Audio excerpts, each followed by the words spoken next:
Welcome to Crickets in the Classroom, Empowering Engagement and Belonging through Metacognitive Reflection. This session is being recorded. To turn on captions during the session, click the three dots at the top of the meeting, click on Language and Speech, turn on Live Captions. For more information on live captions, please visit Microsoft support page. Welcome to Crickets in the Classroom, Empowering Engagement and Belonging through Metacognitive Reflection. My name is Letitia Spence Brookins, Director at Wisconsin Technical College System Office. This session again is being recorded and there will be a Q&A time at the end. Please share your questions in the chat. I will be monitoring them during the session. Resources and recordings will be available on the WTCS Faculty Summit site. Our goal is to have recordings and resources uploaded within the next week. You will receive an email when those resources are available to you. As we get started, let's take a moment to review the session's expectations. We are very excited to host the third WTCS Faculty Summit. We recognize many of you are taking time out of your busy work and family time to be here, and we want to make the most out of our time during this session. Again, if you have questions, please share them in the chat and we will address them at the end of the presentation. Also, at the end of this session, I will be putting a link to an exit ticket in the chat, asking for a brief feedback on the session and encouraging you to share at least one action step that you would like us to take based on the information shared. At this time, I'm going to turn it over to our presenter.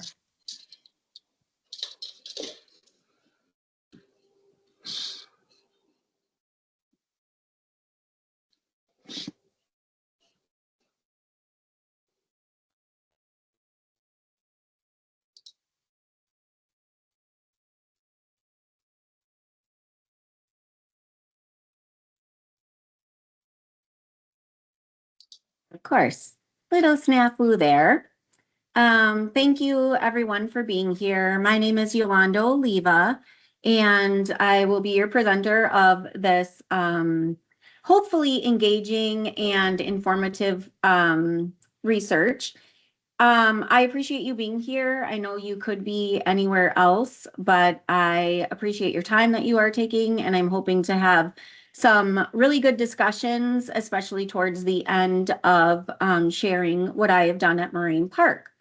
So I have been teaching, just a little bit of background on me. I've been teaching at the Wisconsin Technical College System for about 20 years. I have been at Moraine Park Technical College for 17. This is my 17th year there. I currently serve as a behavior and social science instructor, as well as the general education instructional chair position. And I also oversee the service learning component and other experiential learning opportunities such as study abroad. So thanks again for being here. As you know, this session focuses on how to increase student engagement. We are really going to focus on specifically in-person classrooms. So face-to-face classrooms. And so to begin with, I'd like to ask you, what do you think student engagement should look like within the face-to-face classrooms? So if you would take a moment to scan this QR code. If the QR code is not working, go ahead and type in menti.com, and you'll just have to enter in those digit codes. So I'll give it a little bit of time. So again, the question is, what do you think engagement should look like within the classroom, student engagement?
Everyone can see the screen going here. So willing participants, discussion, interaction, our word cloud here. These are good, very good. We have 29 participants. I'll give it a couple more minutes or 1 more minute.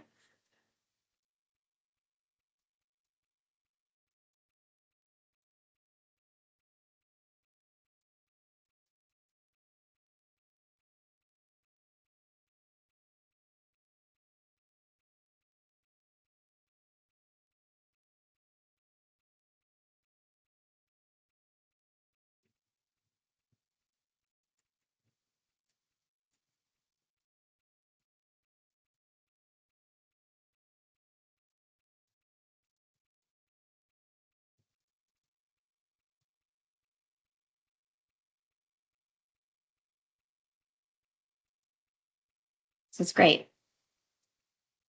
For those of you who are unfamiliar with word clouds, the largest word in the middle is the one that has been selected the most or has been identified the most. And the smaller the words get, the less they were mentioned. But these are great, great words and descriptions of what participation should look like in the classroom, right? We have discussion being the big one, collaboration, questions, participation, interactions, great. This is actually what I thought collaboration should look like as well. And, or excuse me, participation and engagement should look like as well.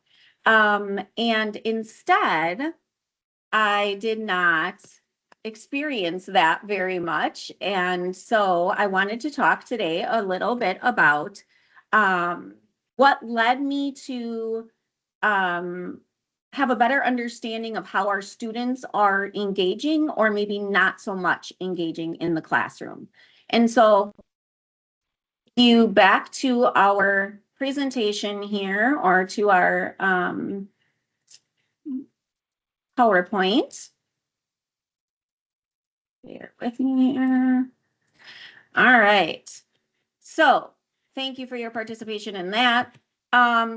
Really, this is what I thought participation should look like and what engagement should look like as well. We know that from a background stance that we have ideas of engagement such as cognitive engagement, which can continue outside of the classroom, being engaged within the coursework outside of the classroom. We also have social engagement. Most of the time that happens within the classroom, physical engagement, and then also the aspects of engagement that we require us to participate. So at Marine Park, I had observed, and not just myself, post-pandemic observations had identified that this is not what's happening in the classroom. Everything that you put in that word cloud, the discussion, the collaboration, the participation, the oral engagement, it did not seem as though that was happening. And I had worked in the classroom for a while. And so I have seen what engagement had used to look like. And so getting used to this new feel of what I was seeing in the classroom got me thinking about what is happening and how can we encourage our students to know what it means to engage with not only the course material, but also with each other and what a peer discussion can look like. So at Marine Park, for the last 2 years, we had established what were called think tanks. And this was a small select amount of general education faculty members. One of them was identified as the student preparedness think tank, and another one was student engagement think tank. And really, these think tanks were identified to discuss what was happening in our classrooms and try to provide action plans to help solve what was happening in our classroom if it was a problem. And so another theme that emerged was underdeveloped metacognitive strategies, not knowing how to study, not knowing the techniques of understanding what it meant to be prepared to section out their time and to study and to come to class the next week or the next day being prepared. And so these were overall overarching themes that we had seen as a result of these think tanks. And so, as you can imagine, this declining student engagement was based on a lack of participation, discussions, and attendance rates were falling as well. So, what does that give you? It gives you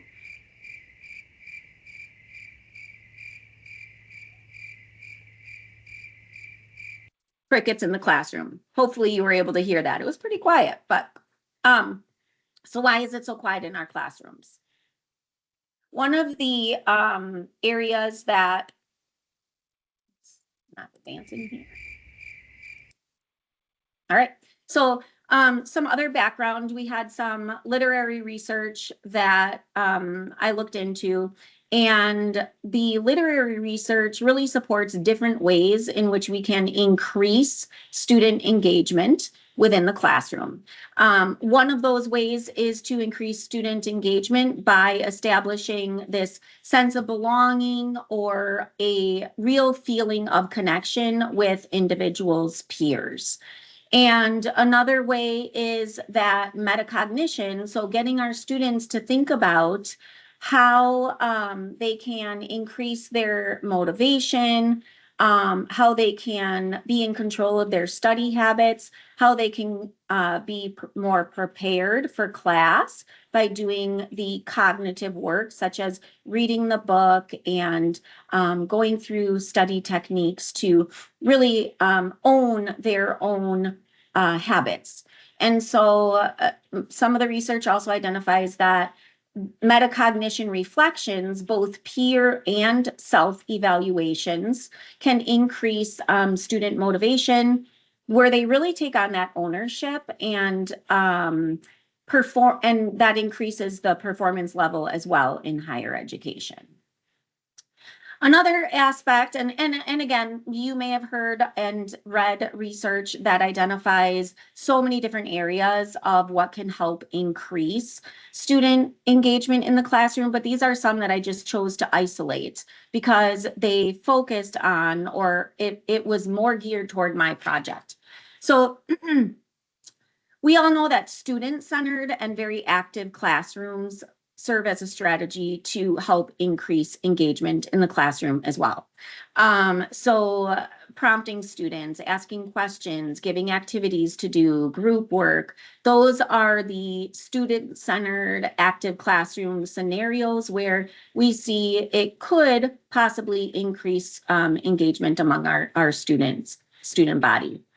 And again, peer and self-reflection also can help to improve student engagement. So after looking at this research and the questions that we had engaged in within our think tanks, I started thinking to myself, like, wait a minute, so I was thinking, how can I assess student engagement in the classroom? Should I be doing more active learning? Should I be encouraging students to reflect on what their thoughts were during the week about the assignments? Should I call on students? Should I do the popcorn method where I'm like, okay, there's crickets in the classroom and, I'm not getting any feedback from my questions. And so should I do the popcorn method where I just point to someone and ask them to participate? And then as I was thinking through that process, I also thought, why am I being the one to assess their engagement? Because engagement looks very different on many levels. And according to each student, it's going to look different. And so a student who might be sitting in the classroom, kicked back and maybe not taking notes, but kind of just staring into space, most of the time instructors would think, okay, they are not engaged at all. But what if they are? What if they actually are thinking about what's being said? And so I kind of took the onus off of me and wanted to ask different questions. I wanted to ask questions like, how can students take ownership of their own preparedness and their levels of engagement? And that led me to other questions like, wait a minute, do they even know what it means to be prepared and what it means to be fully engaged? And are my perceived ideas of engagement in alignment with what their perceived ideas are of engagement and participation and preparedness in the classroom? So that led me to identifying somewhat of a quasi-experiment. So my research question then became, how can student engagement and participation be increased in the classroom? And how can I take it off of myself, the onus off of myself? Now, I know as instructors, we want to do the best that we can. And it is part of our job to encourage students to participate and be engaged. However, one of these questions had led to the fact of, why are all of these factors, contributing factors, most of them are external factors? Why is it the responsibility of external, such as active learning? I'm going to do a song and dance for you in front of the classroom so that you might even look my direction, or implementing group work on a regular basis. And do students even realize what they are doing to help promote their own cognitive strategies? So based on my research and based on what I was hoping to find, I thought through that maybe fostering some type of connection, meaning a sense of belonging within our classroom, and using cognitive self-assessments and maybe even peer assessments could help increase the levels of student engagement, self-regulation, and academic motivation. And again, this is centered for primarily the face-to-face classrooms. So what I did, let's put the onus on the students, okay? And so right away in the beginning of the semester, within my Canvas course shell, Canvas is our LMS that we use, and within my syllabus, I had identified my personal expectations of participation. I also labeled that engagement. So my personal expectations of what it means to be engaged within the classroom and what active participation looks like within the classroom. And then to help foster that sense of belonging or that connection, I know it's hard for students many times, especially in the post-COVID era. They're on their phones, right? And so they're sitting in class on their phones. They're not necessarily engaging with other individuals, even if they know them within the classroom, if they get there early. And so one of the things I wanted to implement is getting students warmed up to the idea of, you are going to engage within this class time that we are together. You are going to engage not only with the material, but also with your peers. And so I started a warm-up session, and I usually enter into the classroom about 15 minutes ahead of time, not always, but 5 minutes before class starts, I would put up a PowerPoint prompt that would prompt informal discussion with the students. And it didn't really necessarily pertain to the techniques or to the nitty-gritty of the content, because I didn't want students to feel like, oh my gosh, I don't have the right answer to this. I just wanted them to turn to their peer and start talking to each other. Because what was happening in the past was, when I would ask students to discuss or get together with their groups and start discussing, and this is based on many of the faculty observations as well, they would hide themselves within their laptop. And I would hear nothing. I would hear the crickets in the classroom. So after that, so along with that, then I implemented weekly engagement and preparedness self-assessments. So each week, students were asked every time they came to class, how did you prepare for this class? And how do you think your engagement went for this class session?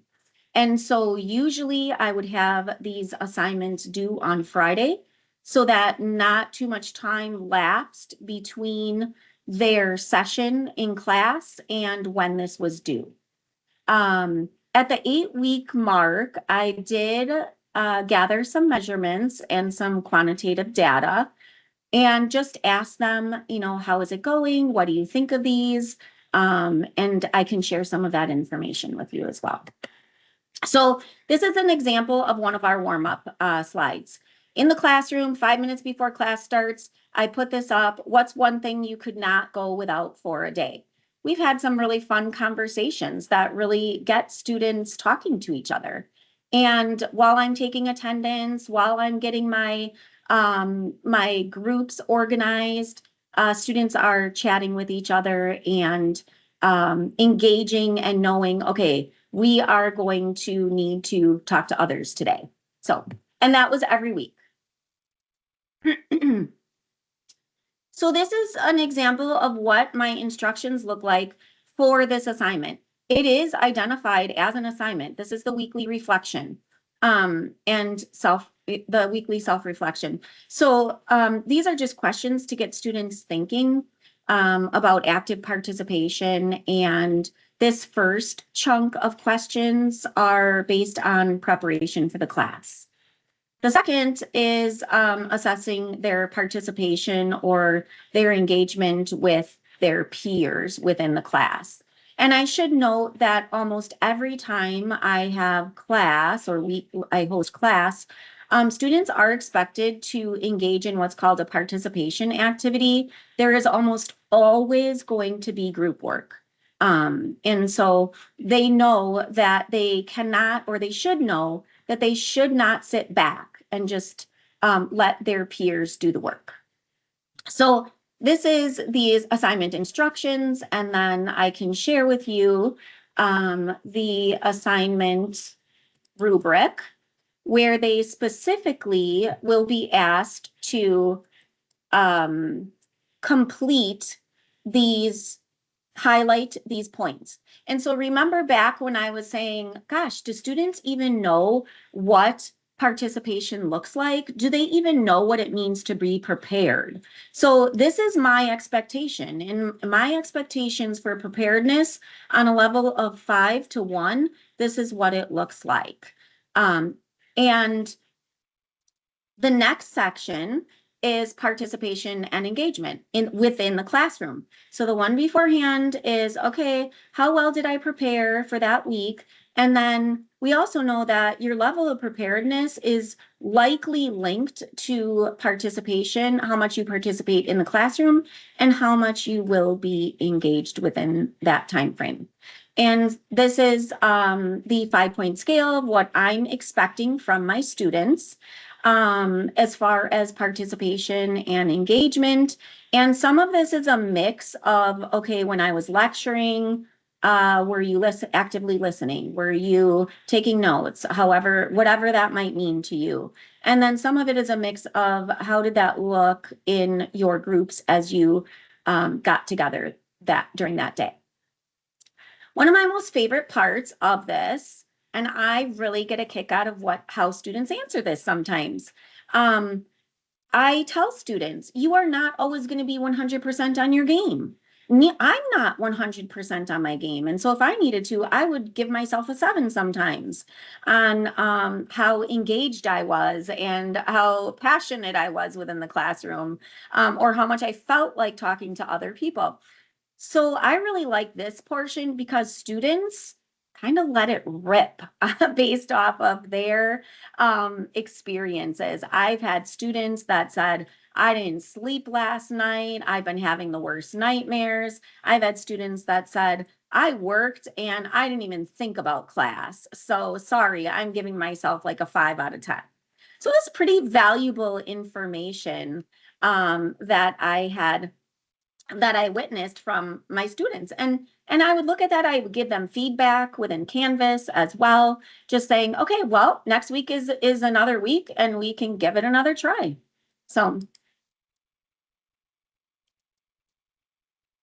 I did not gather data from this fall yet, but I do have data from last spring.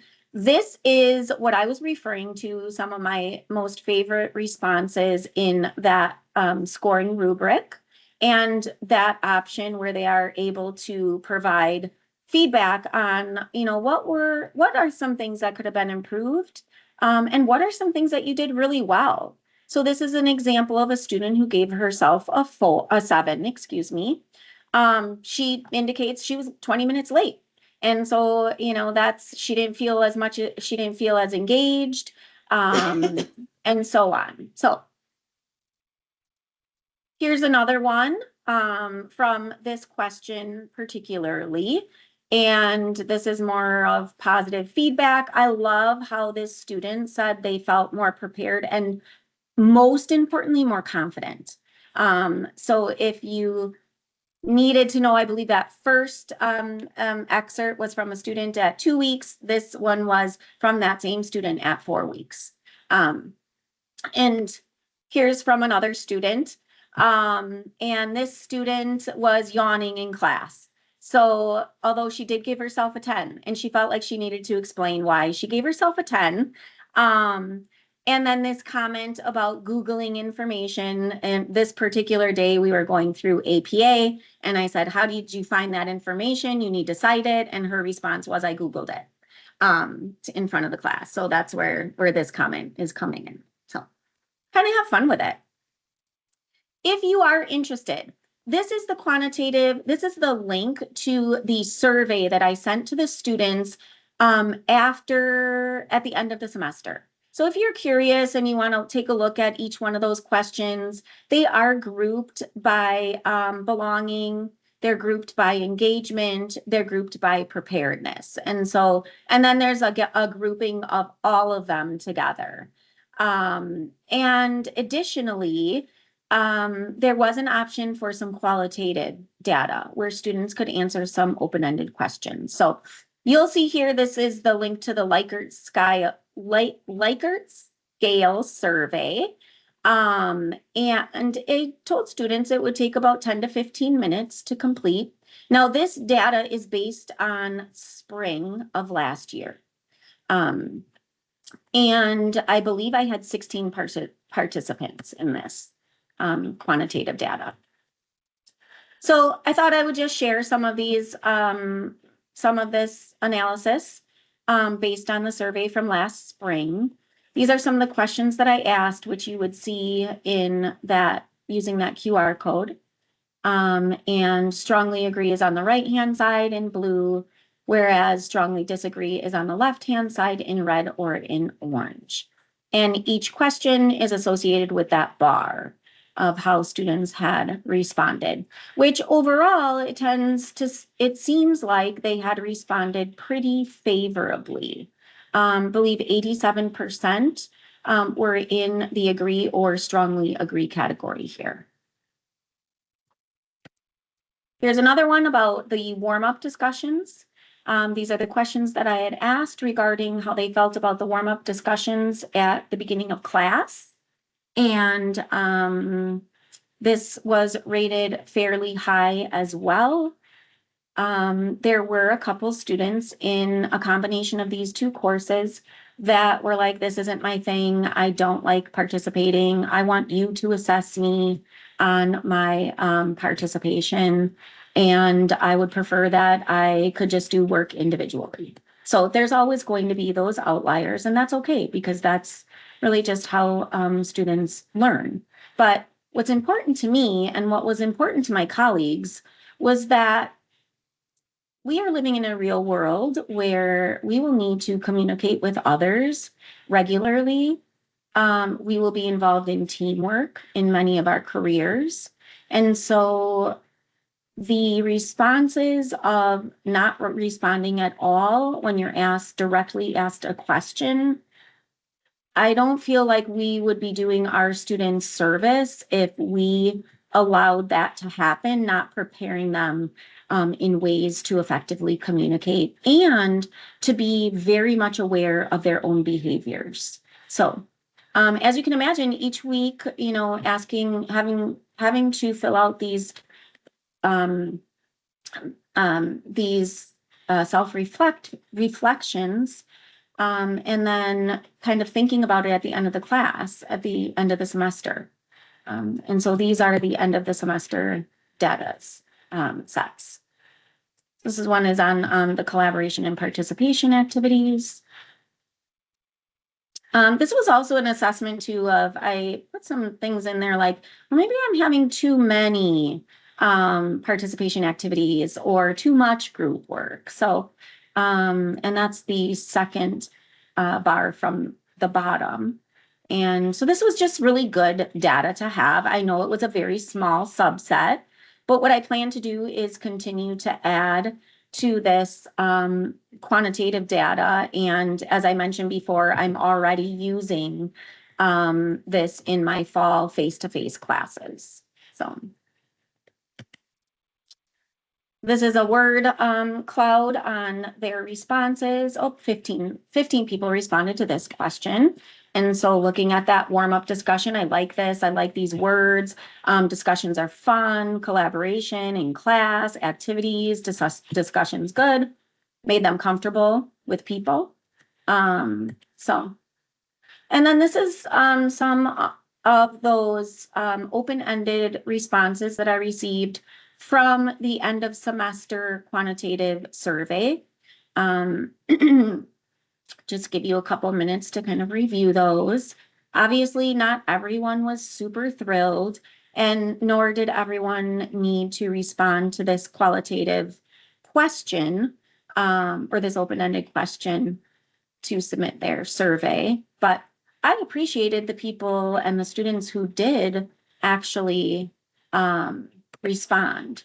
And some of them, you know, as you can see, were pretty detailed.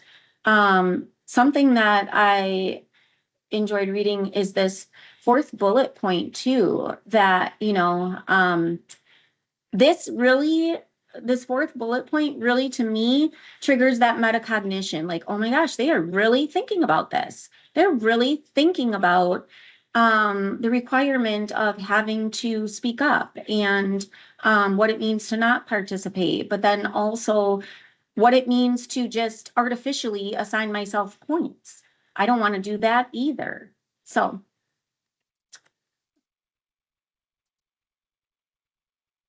in doing this, there are certain challenges. And one of the challenges is, and some of the students had responded this way, cognitive overload. It just seems like another thing to check the box.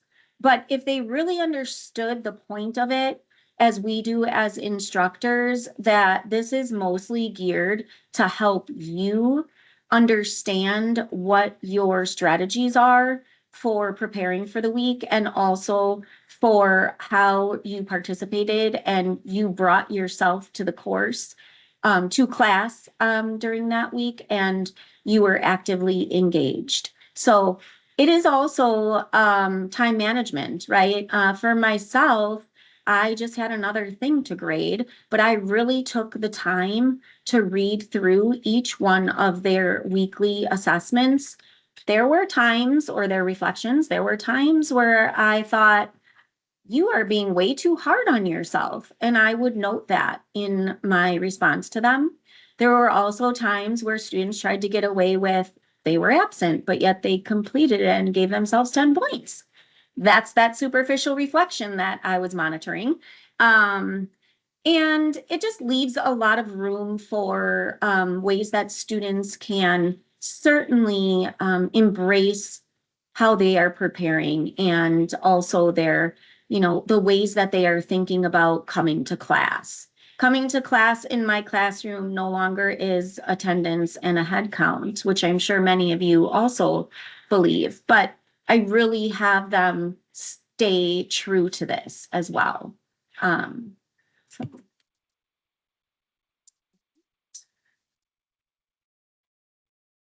We can go ahead and open it up for questions, or if there are questions in the chat. I apologize, I was not monitoring the chat, so hopefully that was monitored.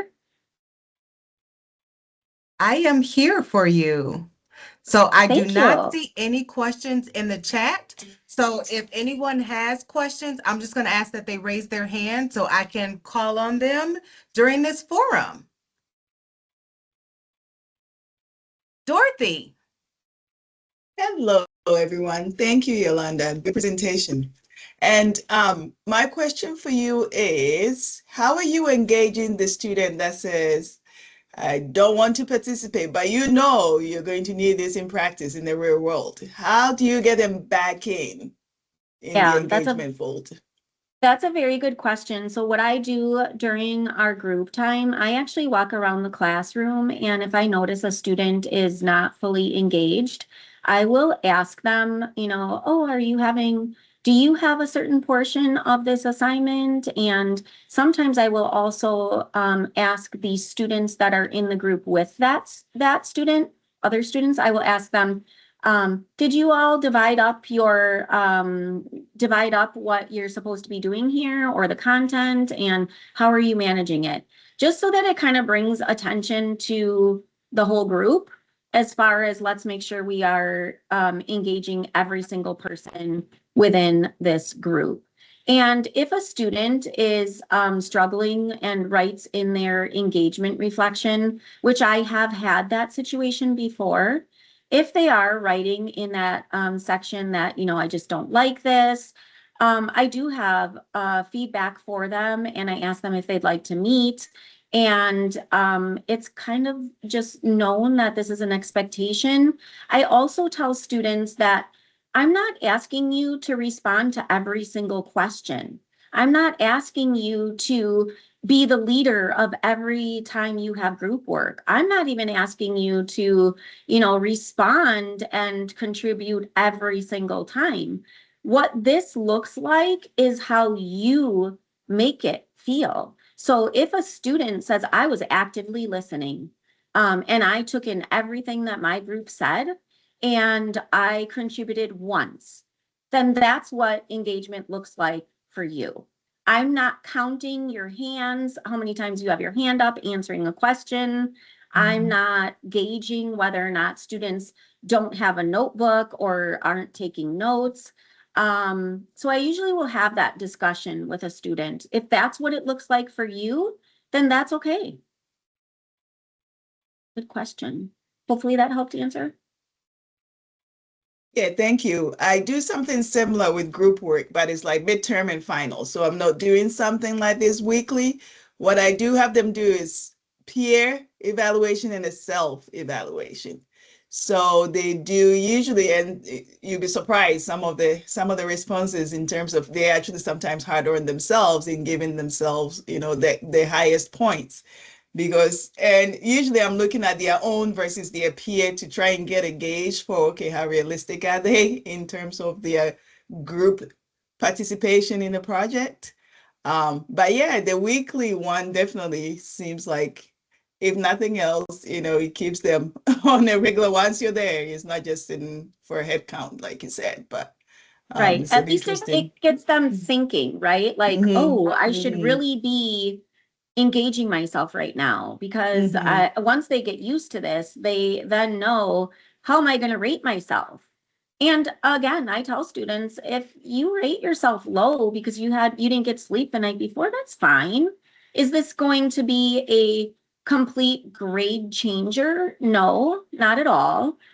It could be, though, if you're giving yourself twos all the time, and if that is something that is concerning, because it will be equivalent to the discussions in an online classroom. So I do grade them.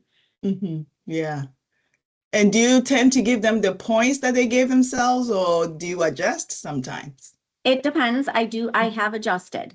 So Okay. in the instance where a student gives themselves a 10, and Yes. I monitor attendance and I say, I'm sorry, you didn't have a 10 here because you were not present for class. In some instances, I will have students tell me how they were prepared, and I'll give them 5 points, because, we can't help when students get sick, right? And so Right. if a student was prepared, they're ready to go, they want to come to class, they did all their readings the night before, I don't want to punish them for not feeling well enough to come to class. And so, all right, what did you read? Or, just a very brief conversation sometimes. And I will give them 5 points then. Okay, you were prepared, sounds like. Thank you.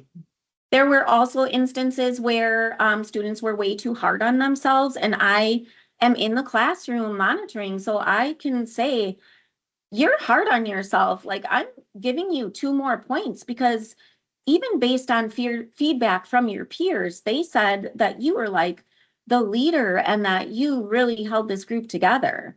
And in that instance, sometimes there's students that say, I feel like I assigned myself a role and because no one else wanted to do it. Well, that's okay. So, So you and do then get the sorry. Go ahead. So you do get those hyper anxious students who will always knock themselves down too. Correct. Yes.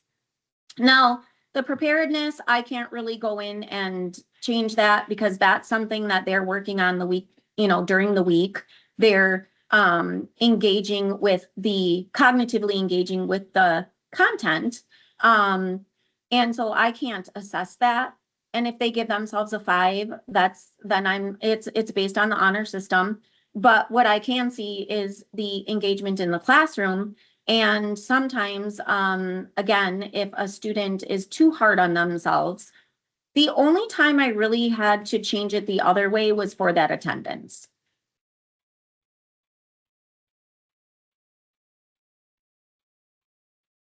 I have another question from Alyssa in the chat who says, I found that students often learn more from the feedback than from the assignment itself. Could you share what you've learned from students about the feedback you provide? How do they respond to it? Or what makes it most effective? So is it the feedback on assignments or specifically to this weekly engagement self-reflection? Weekly engagement. Okay. Yeah, so I will put comments in the weekly engagement assignment section. And like I said, these comments that I had mentioned to you before, like you're too hard on yourself, they will respond, or sometimes a student will just send a smiley face back. They'll use an emoji so that I know that they're reading it. If I see the same thing happening over and over again and students aren't responding to my feedback, then I might have a conversation with them or send them an inbox message and ask if they can, stay after class, or I'll say, I noticed that, you're feeling like you're not as engaged. What's going on? So. And again, that's only for repeat. I wouldn't do that for like one or two times because again, we're not always fully engaged.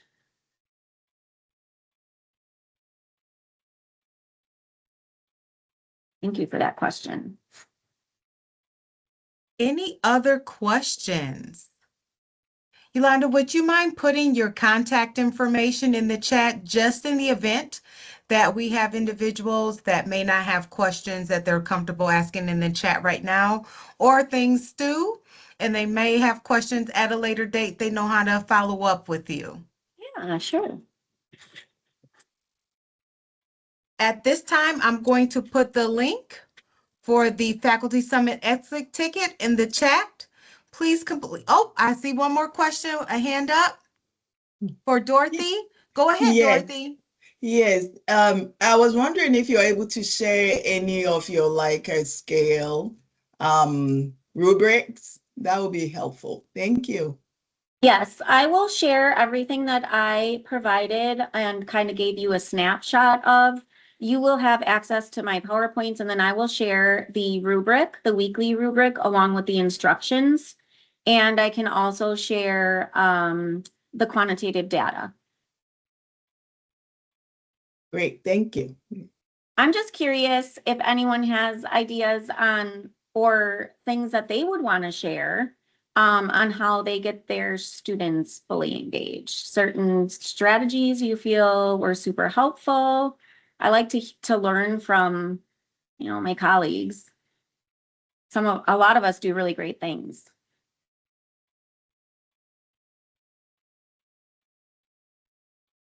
I do use the prompt questions. I didn't used to do this, but now, even though I know I tell them read ahead, I will come up with maybe 6 to 10 questions that I'll post a couple of days before class and for class meetings, so then they can at least know how the discussions will be going when we come into class.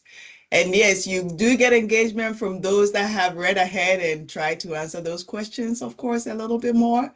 But I still think it helps those that, even if they didn't get a chance to read, to know, by the time they go back, the things they should be looking for when they're doing their reading. So I use prompt questions, and I also do a lot of Menti questions. I throw in a multiple choice question or something that everybody else could participate and see if they did their reading as a resource before they came to class. It helped. Great strategy. Thank you.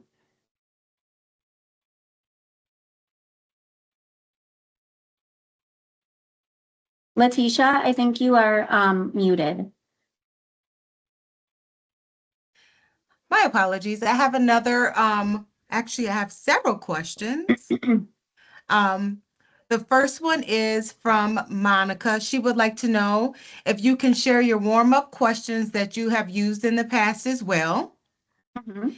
And then I have several contributions for what they do for engagement. Laura said she does small group work. She finds that that gives a lot of student engagement. Michelle said scenarios with follow-up questions for small groups. Mary shared that she starts with polls. Do they do coffee, energy drinks, protein shakes? Then she also tries to incorporate competitions in every class. That sounds really cool. Oh, yeah. Ed contributed that when we went to blended instruction, less face-to-face time seems to actually get more engagement. Becky shared that she does something similar. Mary, she starts with the silly question of the day. And then Mary shared that she does would you rather questions. They're all great strategies. I love that. Yeah, I'm not sure if all of you have noticed the change, that significant change, and it's likely due to COVID. It's likely due to this is our first generation that is, well, somewhat depending on the cohort, 100% cell phone and digital. It's also likely that we're seeing a shift in even just communicating and how important and valuable it is. It seems like there's students and certain cohorts that believe that it's not really necessary. So I had a struggling class in the fall of 2004, it would have been. And I was, asking students, could you please, okay, now this is what we're going to do. Turn to your group members, discuss, and they would just hide themselves in the laptop, and it would be quiet. And so then I said, okay, this is what I mean by discuss. And I didn't want to sound condescending. So I was like, I don't like how this feels, where I am like almost training students on what it means to discuss. And other colleagues have mentioned that too, that they were spending more time on like core abilities and communication and life skills rather than on the content itself. So There's some really interesting things going on in the chat.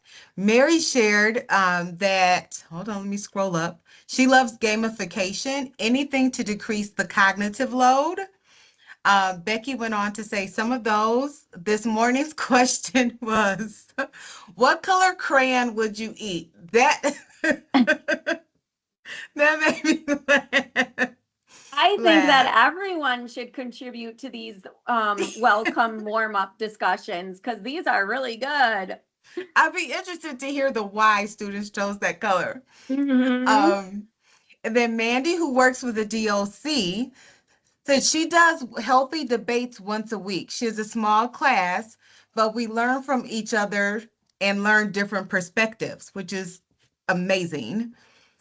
Best toppings on pizza sparked a huge debate about pineapple. Pineapple belongs on pizza. It does. And then Stephanie, who teaches marketing, she started to incorporate a weird product that students need to develop strategies to promote based on that week's lesson. This week, the product was the Taco Bell Baja Blast Pie. Yes, this is a real thing. Another one was weapon of choice in a zombie apocalypse.